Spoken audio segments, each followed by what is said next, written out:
I like what they say about, achieving a goal isn't about the goal, it's about the stuff you've got to learn to get there. Yeah. And often you make a lot of mistakes, and that's where the best learning is. You actually had to tell me one time, sometimes I say yes because you're just intimidating. I'm not a control freak, am I? Okay. That didn't go so well.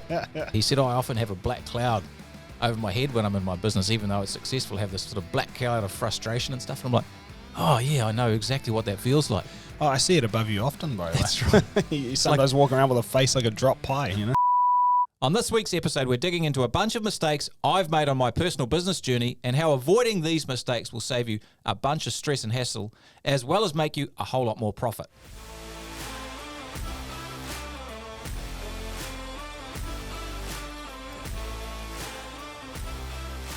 Alrighty team, welcome. Tony Fraser-Jones here, the host of the Profitable Tradie podcast. Well, I'm here with Phil. How are you, Phil? Doing well, mate? Yeah, I'm good, man. I'm good. Always good. What are we jamming on today, mate? Well, you're going to grill me today. Well, today it's something a bit different, actually. We're going to talk through some of the mistakes that you have made in business. So it should be a goodie. There's plenty of material to work with here, mate. Yeah, I would say there is. But, obviously great value in sharing the mistakes that you make because it can help other people not make those same mistakes. And I suppose experience is what you get right after you need it. So I like what they say about, achieving a goal isn't about the goal. It's about the stuff you've got to learn to get there. Yeah. And often you make a lot of mistakes, and that's where the best learning is.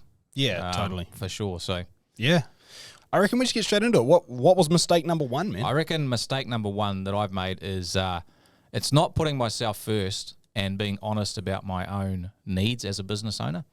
Yeah. And I know that sounds really selfish, and I think you have to be quite selfish in business. Yeah. And I think at times, and you've told me this as well, and a bunch of people have, is that perhaps I haven't been selfish enough.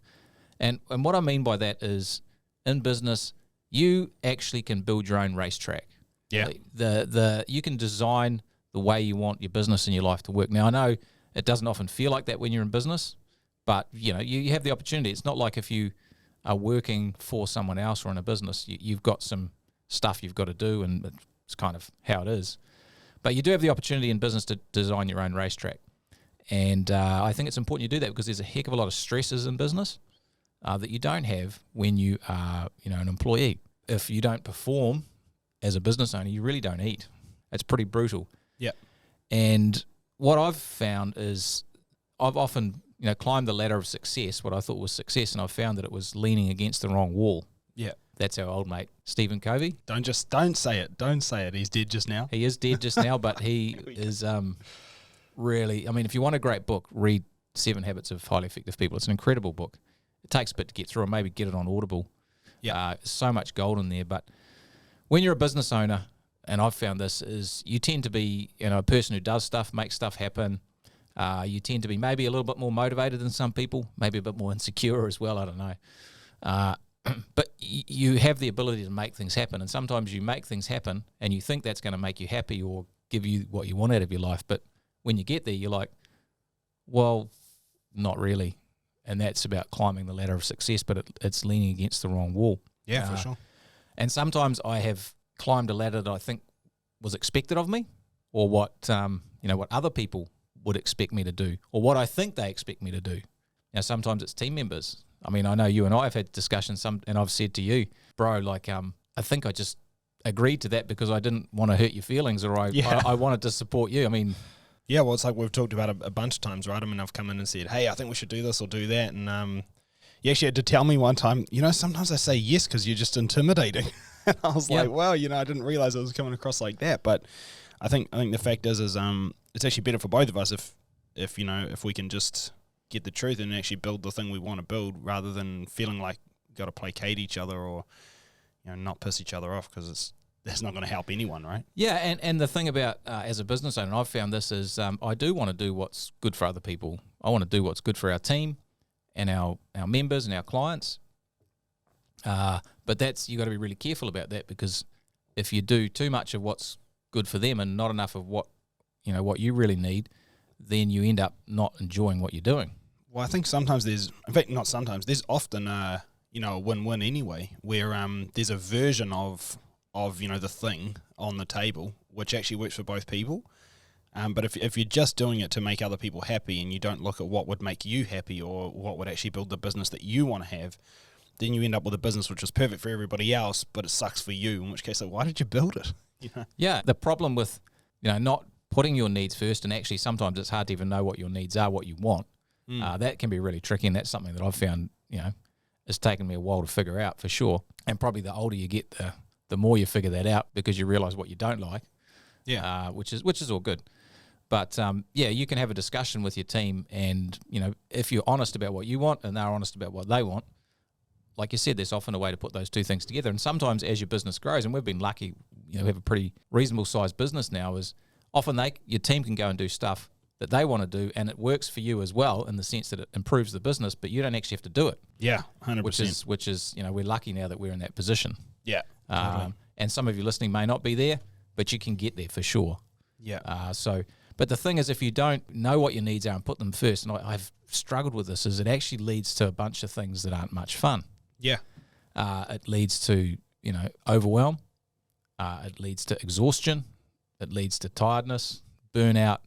And I had a chat to a good mate, actually, who's another coach. Coach is in a different niche. And he said, I often have a black cloud over my head when I'm in my business, even though it's successful, I have this sort of black cloud of frustration and stuff. And I'm like, oh, yeah, I know exactly what that feels like. Oh, I see it above you often, bro. That's right. You sometimes walk around with a face like a drop pie, I think you're right, though. It's interesting, you're talking about figuring out what you like. But I think something to also mention here is that what you like will change. As you get older, sure, or as you get more mature, or you could become more familiar with different aspects of your business, or your business grows a lot, and when it grows, it becomes a very different thing, and you have experiences, and the business has needs that you haven't experienced before. And so you might think you like them, but when you actually get to the point where you get to exercise those requirements, turns out that you don't like doing them at all. Or maybe you liked them when you were 30 and now you're 50 and you don't like them anymore because your life's changed and your needs have changed. And I think one of the big things there is often it's hard to go back on what you've said previously. So you might have communicated what you like to your team in the past, and they're all on board and everything's good, and they're doing things in a way that makes your life happy. But then things change, and at that point it's really important that you don't feel weird about communicating that change to your team, because otherwise they're going to keep plugging away doing things they think are making you happy, and that's just going to make everybody unhappy actually in the end. So it's important you communicate that. Yeah, that's really true. So communication is a key part here of one, I guess, talking with your family and stuff outside of your business to understand what's important there for you and them. And I think family is a big part of it, because my kids are a little bit, say, older than your kids, and I've got one more of them, so you've got some catching up to do. I've got time on my side. You do? Well, yeah, that's true. Thanks, bro. But as they grow, your needs change as well. And the thing that is super important, and I guess this is what happens if you get a little bit older, is you realize that there's no do-overs in life. No. There's no do-overs with your kids. There's no do-overs. Well, it's a do-over with your health. If you really punish yourself for 15, 20 years growing your business, you can set it up for some sort of success, but then you're like, actually, I'm tired and broken and I'm over this. Well, that's not a good result. And so a big thing for me that I've started to realize is that you need a real clear, I guess, vision of what you want for your life, but more importantly is what are your personal values? So what's actually important to you as a person? Yeah. So for me, family is incredibly important. Being available for family is important. Space is important. And not having... I love to be in control. Yeah. I'm not a control freak, am I? Okay. Nephi's grinning as well. That didn't go so well. But something I really find difficult is if I have full calendar of appointments and stuff, I find that really difficult. I feel suffocated. Yeah. Whereas some people love that. Yeah, for sure. They love just being able to talk to people all the time. Yeah. I love talking to people. I flippin' love doing this podcast. Like, it's a highlight of my week. But I'd like to be able to, after it, we've got some time to just go and chill out and some downtime. So for me, having space is really important. That's an important value. Yeah. And so one of the things that we did, Phil and I worked together real closely, is we actually figured out, what I'm good at and what I like to do and what you're good at and what you like to do. And one of the things, we did a test, it's called Wealth Dynamics. You might want to check it out at some stage. It tells you your best entrepreneurial profile. Is I'm a creator profile. And one of the things that it lists there that take energy away from me is I've been stuck in meetings all day with my team. Yeah. I'm like, and when I read that, I was like, Well, what do I do all Monday? It was just it was all you did on a Monday. meetings with team. Now, don't get me wrong, I flippin' love team. And actually, I'm pretty good at team. Yep. Something I'm good at is building culture, and I really care about the people we work with. I love the people we work with, really invested in their future, and that means a lot to me. But actually sitting, having meetings and holding people to KPIs and stuff, it's not my jam. It just takes a lot of energy. Whereas for you... Yeah, I love that. I do that all day. Yeah, Phil is amazing at that. Yeah. And so it's about understanding, my needs for creativity and stuff, looking at my calendar. So, if you're really frustrated with your business, I guess the lesson is look at your calendar and figure out, what am I doing that I just don't like doing? Yeah. And what am I doing that I really like doing that gives me some joy and energy? Yeah. And it may be difficult to change that straight away, but that's the whole process of coaching and business development. Yeah. You can actually change it. Yeah. We've seen it happen hundreds of times. And I think also just being aware that like the things that you don't like doing, that doesn't mean that they're undesirable tasks. It might be undesirable to you, and it might be somebody else's bread and butter. Like, man, we did this systems and processes creation week, just recently in our business, and we had a consultant come in and help us build a bunch of business systems and just refine, a bunch that we already had, and do a big reorganization. Super valuable. It's ironic because our head of marketing, Damon, he absolutely loved it. Hey, it was just right up his alley. Like, that kind of thing is perfect for him. Man, it was like pulling teeth for me. I'm having to sit on the same call for an entire week in front of the computer. It was killing me. But I think, it's that whole thing of like your trash could be someone else's treasure and vice versa. So look for a win-win there, which actually is back to our boy Stephen Covey. Well, that's look right. For the win-win. And the best thing about that process is that I didn't have to do any of it, which was amazing. Yeah, exactly. Just saying. You think you found it hard? I would have been like jumping out the window. But again, I think this comes back to it's not about being good at it either, because actually that's something I'm actually quite good at. Yep. It was that whole process was something, the whole reason I was there the whole week is I'm really good at that. It's just I find that's really an energy drain. It's like how you're really good at dealing with the team members and everything. It's just something which is going to take energy away. It's something which is not going to boost that's right. your mood through the day. And so it's not that you don't like doing it. It's just exhausting. So it's not just about being good or not good. It's like, does this fill you with energy or does it drain you? Yeah, and so that was a huge mistake or thing I didn't realize because I spent a lot of my business life actually overwhelmed, anxious, and exhausted. Yeah. And I know for a lot of people listening, that's the same. Yeah. And it's because of, yes, you're probably working too hard maybe. Yeah. You're doing 60, 70 hours, which is not ideal. That's difficult. But a lot of the stuff you're also doing is probably not really lighting your fire. But you think you have to do it because your team needs you to do it or your clients need you to do it. You got to be honest about your own needs. It's like you jump on the airplane, and they give you the safety demonstration, which no one ever listens to. But anyway, fit your own oxygen mask first, because if you do that, then you can help the children and the people next to you. But if you don't do that, you all flake out, you cark out, and that's the same in your business. Yeah, and it's the same in everything, Tony, is right down to like you might be, chasing certain jobs because they're really profitable and, they're, quote unquote good jobs, but you hate the type of work. It's exhausting, you hate it, you hate the type of clientele, and it really just kills you. So, you're chasing it because you're like, well, money in the bank, but, at what cost?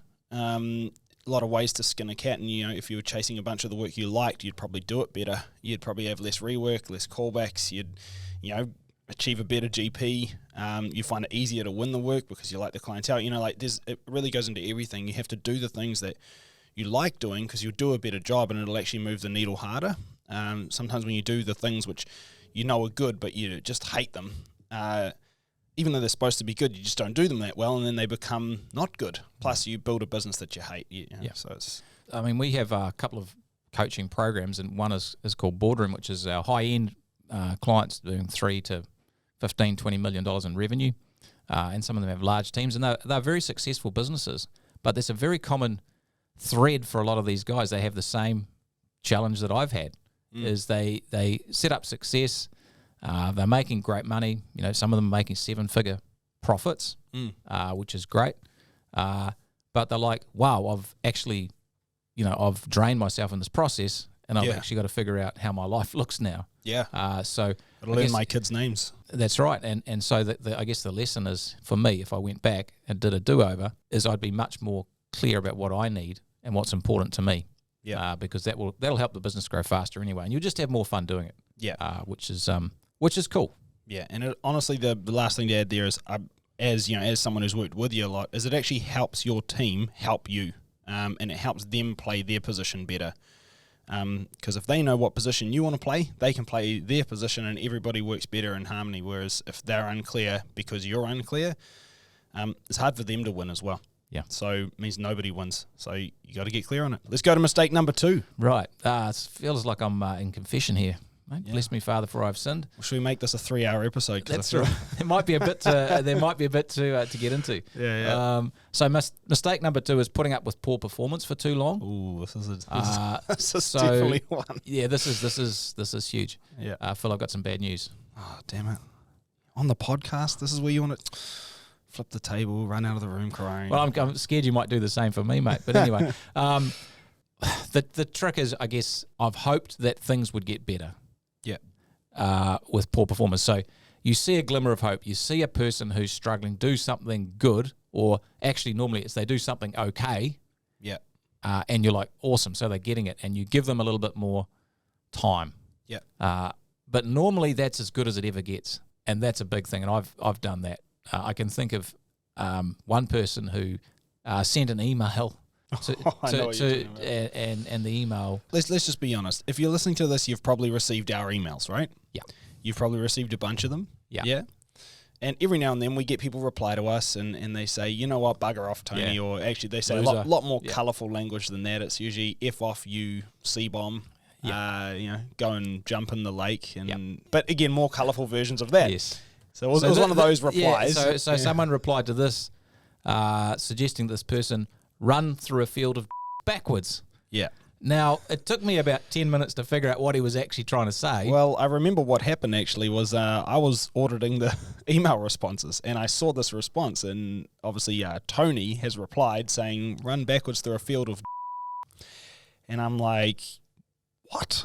Surely Tony didn't write that. So I walk out into the main office. Sometimes I've felt like writing that, but I've never written it. And I said, who did this? And this guy sheepishly puts his hand up and goes, are we not doing that anymore? And I was like, whoa, bro. When was that ever a thing? I was like, get out of that email. What do you think you're doing?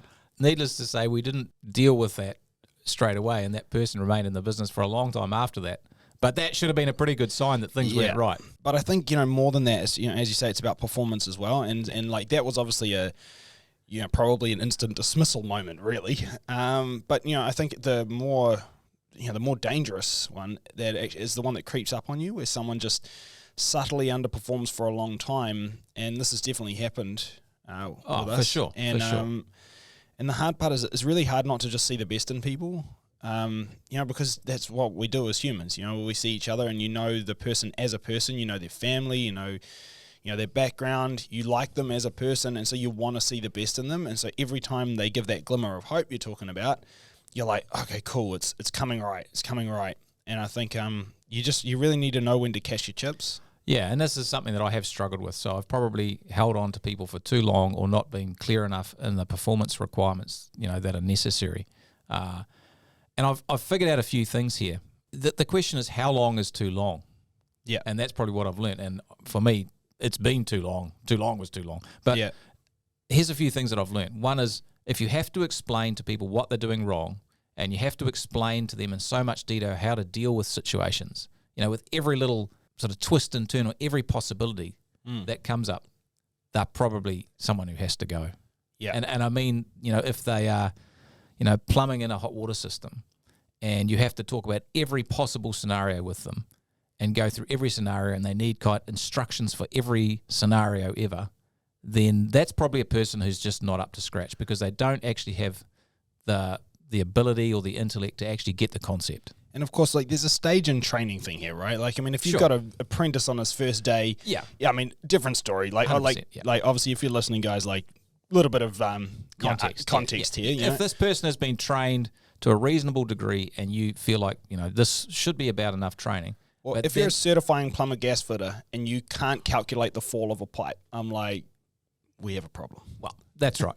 So I found if you've got to keep explaining stuff over and over again and give them so much detail to actually do the job, which 95% of other people can actually figure out, then that's a problem. They probably need to go. There's a bunch of other things that I've found, which I've missed in the past, for people who probably aren't right. One is they ask for more money when it's not warranted. That often happens. They're like, oh, I need a pay rise. It's like, you're not even any good, or you haven't been here that long. Like, they just ask for pay rises that they just think they deserve. For no reason. They just think they deserve it. They make mistakes that you discover later. So you've probably found this, on job sites, is like you find out stuff later. Even worse, it's obviously been covered up, which means that they knew they mucked it up. Yep. But they tried to hide it. Well, I don't know what's worse. Is that worse? At least they knew they made a mistake. Sometimes when they haven't made a mistake, they're so ignorant they don't even get it. That's a problem. They're both a problem. But at least one's a sin of commission and one's a sin of omission. And I'm like, the omission ones to me, I'm like, I don't know. The other ones speak of low intelligence. But anyway, but is it low intelligence or is it dishonesty? Look, they're both bad. Both problems. Yeah, they don't seem to understand the feedback you give them. So you give them feedback, and you've just got to explain things in so much detail. They just don't seem to get it. They don't fit in with the team is another real telltale. To me, that's the biggest one, actually. When you got your team coming to you and they're saying stuff like, I'm not sure about that guy. I don't know about that. Oh, it was weird how he did this. Oh, yeah, I don't really like him. Often we think, well, different people, it's not a big deal. Can't read too much into that. I would read a lot into that. Because often we can't put our finger on exactly why somebody's not a fit, but we know in our gut. And actually, it seems like you're acting on nothing, and it's a weird feeling, but actually what you're picking up on is a bunch of like subconscious tells from their body language, the way they interact, their tone of voice, things you've seen them do. And all of those subconscious things that you notice are actually extremely important. So that gut feeling, it matters. It does. It's massive. So they don't gel or fit with the team. And then if the team tells you they're no good, or the team starts pointing out issues with their performance or their attitude, that is massive. Yeah. So I have ignored that in the past. I just haven't acted on it. Yeah. And the thing is, the reason you don't act, and I guess the thing that I've struggled with, and I'm sure most people do, is it's fear. Yeah. It's fear of a confrontation. It's fear of all the work that it's required to actually deal with it. It's fear of them leaving and you not having team members to do the work that you want to get done. Yeah. And my learning is that it's way better to have the pain of not having someone than have to constantly deal with the pain of someone who's no good. Like the mental overhead, the frustration, the sleepless nights, they just drive you insane. Totally. And I think, again, like that fear is valid. Like it's valid. This is something to worry about in a lot of ways. But I think, again, if we look at that example of, say, the team telling you that the person's no good, and you're worried about getting rid of that person because you're like, well, what if I've got no people? But just know that when the team is telling you they're no good, that means that your good team members are getting pissed off and they are about to leave. So who would you rather lose? We've said it once, we'll say it again. Yeah, nothing kills a good team member faster than watching you tolerate the bad ones. I was going to quote a famous person, Phil Smith. That's a great line, buddy. But honestly, it's true, right? The mistakes I made is I wasn't a leader. You have to be a leader, and leaders deal with hard stuff. That's why we should be paid the big bucks. Yeah. And never apologize for what you paid when your business is profitable. Because you earn it because you do these things that other people won't do. That's it. So it's way better to have no help because that protects the team, than poor help because that just damages the rest of the people. Yeah. And let's be honest, not everyone has the ability to do the role well. Sometimes you make a mistake in hiring. Yeah. That's another whole kettle of fish, but sometimes you get it wrong. Yeah. So the last piece, I think the mistake that I've made and learned is that put your performance management system in place much earlier than later. Yeah. So it's like, have the conversation. It's like I'm just concerned, and give them a couple of weeks to address it. And then if it doesn't change, you put your performance management system in place, which is that formal process you have to, work on someone's performance. And the outcome of that is only two things. One, they get better, or two, they have to leave. Yeah. And either they'll be terminated or most people will leave when they see the writings on the wall. Yeah. And it's hard. It's really hard. It's not fun. But this is what you signed up to, honestly. Yeah. And it's not fun, and hopefully you don't have to do it often. But if you need to have a process for this, and when you have it, you need to use it. Otherwise, also you drop your credibility with the rest of the team. You're not living up to your job as a leader. You're actually letting everybody down by not using that process. It's massive. And I actually almost disagree. I think you said you don't need to use it often, but if you've got a reasonable sized team, you've got 10, 15, 20 people, I mean, you're pretty much always going to be looking at a performance process for someone. Now, that doesn't mean you're firing all of them or getting rid of them. Hopefully that doesn't happen. Hopefully there's just something that hasn't quite clicked yet, and they'll step that's up. It. The point of the performance management system is up or out, and the ideal one is up. They get better, right? And I think the best thing is just to chuck in here as well is just remember it's in the best interest of the person being performance managed that you are honest with them. Imagine if someone just let you carry on being crap forever, and you're letting the team down, and everyone hates you, and no one wants to work with you, but no one tells you. It's like walking around with your pants down, but no one lets you know. That's right. It's terrible. And so my mistake is not doing this quickly enough. You have to address non-performance as quickly as possible for your own respect of yourself, your team's respect of you, and the performance of the business, and for the good of the person who's struggling. Just like you said, this is huge. So definitely something that I've struggled with, but getting better. Yeah, definitely. Getting better every day. Thanks, mate. Yeah. All right, I reckon let's do one more, eh? Okay. Number 3? Number 3. Getting through the confession. It's good. Yeah. All right. What do you got? Confessions of a CEO. That would be a good podcast. It would be a good podcast. Right. Again, heaps of material. Number 3. Yeah, that's right. Trying to be across everything. Yeah. You know, we have a pretty substantial team. Phil runs the team and has some department heads. So we have a bigger team than some people listening, and maybe other people have, some departments and structures. But the lesson I've learned is, if you want to grow a business and you want to build a proper business that can run without you, there is an inverse relationship between control and growth. So if you want to control everything, you cannot grow to the same extent that you could. And the reason for that is simple, and the mistake I've made is everything would have to come through me. I'd have to be across everything. I'd have to be involved in all the decisions. Yeah. And there is only so much you can do. There's only so much time, but more importantly, there's only so much headspace. There is only so much decision-making capability that any business owner has. Yeah. And if you use too much of it, you just run out of the ability to make decisions. Well, that's my experience anyway. Maybe I'm No, I think this is right on the money. Massive. Like, if you want to have a finger in every pie, how many pies can you have? I don't know. It's not as many as you think. Yeah, but I mean, at the very max, it would be 10, right? So what if you want 20 pies? That's quite clever. 10 digits. Yeah. 10 pies. You love that word. Digits, yeah. You can't, but my point is if you had a finger in every pie, you can't have more than 10 pies. So what happens when you get 20 pies? There's no fingers in them. That's it. So and you just won't do it. Well, if you try to do it, the hard part is that you're also not enabling anyone else to put a finger in that pie because you've said that yours is in it. And so now there's no finger in it, and now it goes unmanaged, and now it fails. And whose responsibility was it? Yours. Well, that's right. Even more so than that is that your business just won't grow. You just won't make more pies because you just shell opportunities all the time because you just don't have the time or the headspace to deal with them. Or you self-sabotage subconsciously because you know that growth hurts. And so you start killing it for yourself. This was supposed to be my confessions, not you telling me what I've done wrong the whole time. I'm getting racked up, man. It's getting really touchy now. But you're right. You're 100% right. You do sabotage things. So big learning for me is that you have to let go of control for your business to grow. And it took me a long time to understand that. It doesn't mean that growth causes your business to be out of control. And that's a challenge for a lot of people. Whether you've got a plumbing, electrical, painting, glazing, tiling, landscaping, whatever business, really common theme is, well, I don't want it to grow too much because it'll just be too hard. And that's because you've seen a mate or someone down the road grow and their business is blowing up. Now, they've grown that business without any controls, which is different to you controlling everything. Yeah, very different. Very different. And so having controls in place is absolutely critical, and that's weekly KPIs, key performance indicators around, how many jobs are being priced, how the margins are tracking on jobs, how many inquiries you're getting, what leads are turning into jobs, your quotes and bids are turning into jobs, what your utilization is, and then monthly what your P&L is and your balance sheet.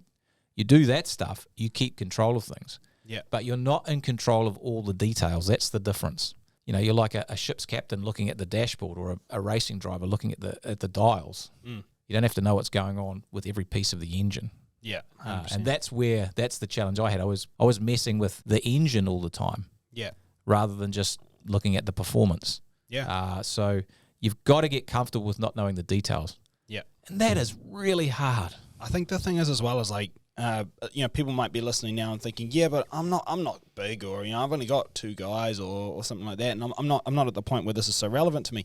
And I'd argue that's wrong. The thing is, this shows up so many times through your business. Like the first time you get office help, there's control you need to relinquish. Someone else might do the pays, someone else might do your invoicing, someone else might do your scheduling, someone else is going to do basically all the back office, someone else is going to answer the phone, and so there's control that you need to relinquish, but you still have controls. So again, somebody's answering the phone, cool, you can still listen to recordings of that call or make sure they follow a script.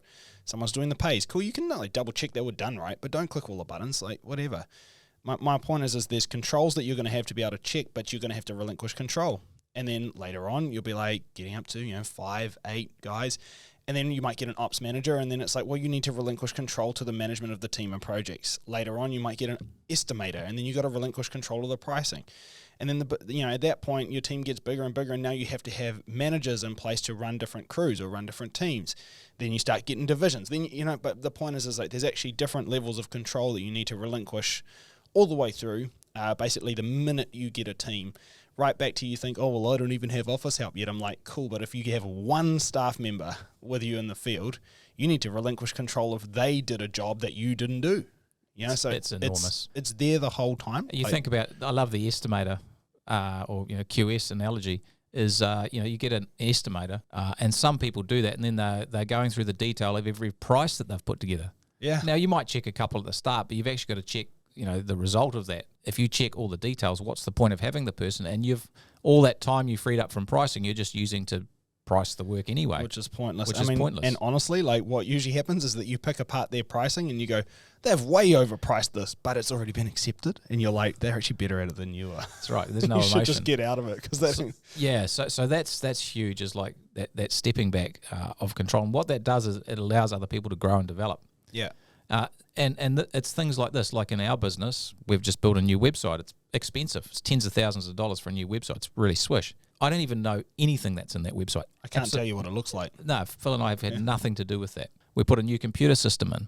And you know what a job management system's like. It's a huge backbone of your business. Yeah. I've had nothing to do with that. Yeah. And so that's the level you can get to if you actually allow control to other people. So that's critical. That's been a massive lesson, is actually letting go of the details, not sticking my fingers where they don't belong. Because at the end of the day, if you want a business that gives you time, money, and freedom, I've realized you have to have great people, and great people want responsibility, and they want to be able to make mistakes, because they will, and you've got to be comfortable with that. In fact, I've learned is rather than stress about it when people make mistakes, it's actually good. Yeah. Because that means they're trying stuff. It means they're actually making a decision. Yeah. And to me, that's what you want. You want decisions made so you don't have to make them all. Yeah. Are they all perfect? No. But there's way more decisions being made and way more activity happening than just you could do, which helps your business grow. Yeah, it's massive. I think that's the caveat to this, right? Is for you to not have to be across everything, it requires getting the right people, the right team, following the right systems, and you need some controls in place that you can check on now and then so that you know that those systems are being followed and that those people are the right people in the right roles. Well, you check on them now and then. You actually check on them with a set frequency. Yeah. And so you can see issues as they come up, and then you go and do some digging if you need to. Yeah, and again, you don't jump in and fix the problem or jump in and go and berate them, which this is actually it's just another quick mistake, Tony. If I've got to chuck one in there, is a mistake that honestly you've made at times. Is if you think about it, let's say that somebody in the marketing department underperforms, and you see that in the controls. The hard part is really hard for you not to, pop your head in the door and say, hey man, when you did this, you should have done that instead, and blah, blah, blah. The hard part is that the person having that conversation should be our head of marketing, Damon. And the person telling Damon shouldn't be you either, should be me. You should stop talking about Nephi like this. Well, Nephi, he's just sitting over there. By the way, it was you. Nah, just kidding. But seriously, it's if you notice that, that's fine. You tell me, because it's my job to tell Damon, and it's Damon's job to tell them. If you tell them, you've actually just cut the legs out of me and Damon. And it's put a whole lot of stuff on your plate, because now you're the one who has to manage that, retrain it, follow it up, because you open Pandora's box, so you got to deal with it. Mate, we weren't going to lift the kimono entirely today. But you know what I mean. I think the thing is like everybody can probably relate to this, is you do get to a point where there might be, levels to what you find and how it should be dealt with. And I think it's important that, when you have those controls, that you remember how to use them, because whenever you see an issue, like remember your business is probably your baby, and if you see an issue, you're gonna want to jump in and do it. But your job as a leader is to remember that the controls are there for you to see, but not always for you to act. No, that's other people's job. That's 100%. Right. And so that's a great point. I love that. I'll do better. You're a lot better now. What's my penance? No, mate. We'll talk about that after the episode. Alrighty. Anyway, I think that's about enough for one day. We could probably do a part 2 of this at some point. I'm pretty sure we could do lots of podcasts on this one. Tony's looking a bit sore now, guys. I think he needs a rest. So let's land this plane. Alrighty. Look, team, if you want to save yourself lots of pain and frustration, I think it's great to learn the lessons from others. The trick is really to be open to learning and putting yourself in a situation where you can hear about other people's lessons so you can pick those lessons up. It's huge. Thanks heaps for listening, team, and we'll catch you all again next time. See you later.